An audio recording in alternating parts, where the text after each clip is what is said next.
कृपाचार्य तथा द्रोणाचार्य गौतम आर्षि के पुत्र का नाम शरद्वान था।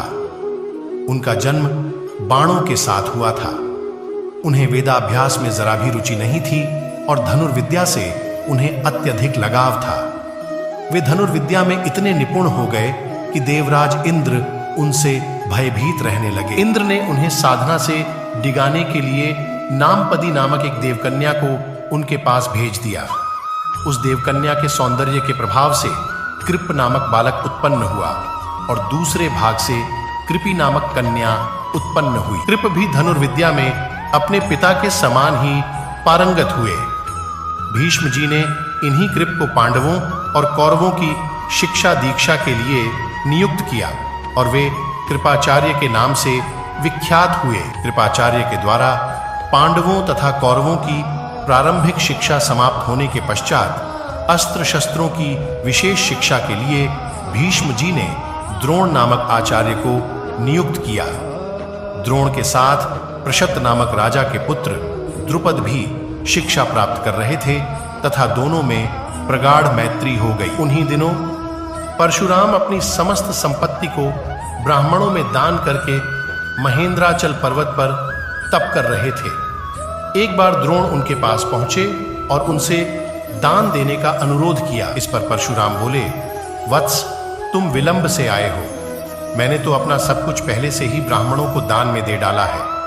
अब मेरे पास केवल अस्त्र शस्त्र ही शेष बचे हैं। तुम चाहो तो उन्हें दान में ले सकते हो। द्रोण यही तो चाहते थे, अतः उन्होंने कहा, हे गुरुदेव, आपके अस्त्र शस्त्र प्राप्त करके मुझे अत्यधिक प्रसन्नता होगी, किंतु आपको मुझे इन अस्त्र शस्त्रों की शिक्षा दीक्षा देनी होगी तथा विधि विधान भी बताना होगा। इस प्रकार परशुराम के शिष्य बनकर द्रोण अस्त्र शस्त्रादि सहित समस्त विद्याओं के अभूतपूर्व ज्ञाता हो गए। शिक्षा प्राप्त करने के पश्चात द्रोण का विवाह कृपाचार्य की बहन कृपि के साथ हो गया। कृपि से उनका एक पुत्र हुआ। उनके उस पुत्र के मुख से जन्म के समय अश्व की ध्वनि निकली, इसलिए उसका नाम अश्वत्थामा रखा गया। किसी प्रकार का राजाश्रय प्राप्त न होने के कारण द्रोण अपनी पत्नी कृपि तथा पुत्र अश्वत्थामा के साथ निर्धनता के साथ रह रहे थे।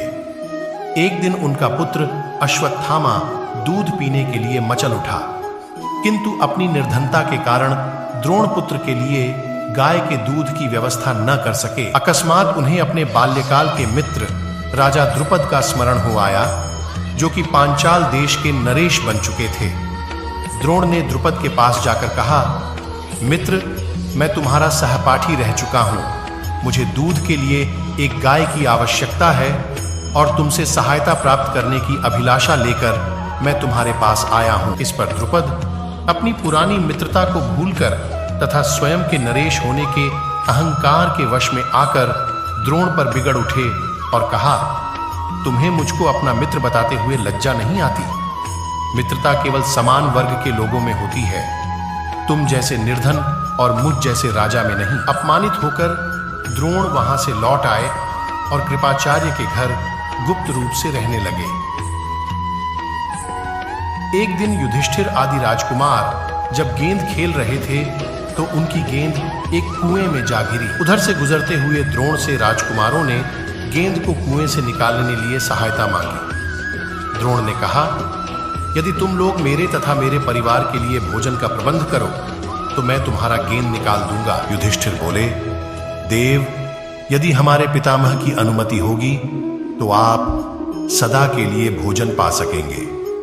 द्रोणाचार्य ने तत्काल एक मुट्ठी सींक लेकर उसे मंत्र से अभिमंत्रित किया और एक सींक से गेंद को छेदा, फिर दूसरे सींक से गेंद में फंसे सींक को छेदा। इस प्रकार सींक से सींक को छेदते हुए गेंद को कुएं से निकाल दिया। इस अद्भुत प्रयोग के विषय में तथा द्रोण के समस्त विषयों में प्रकांड पंडित होने के विषय में ज्ञात होने पर भीष्म पितामह ने उन्हें राजकुमारों के उच्च शिक्षा के नियुक्त कर राजाश्रय में ले लिया और वे द्रोणाचार्य के नाम से विख्यात हुए।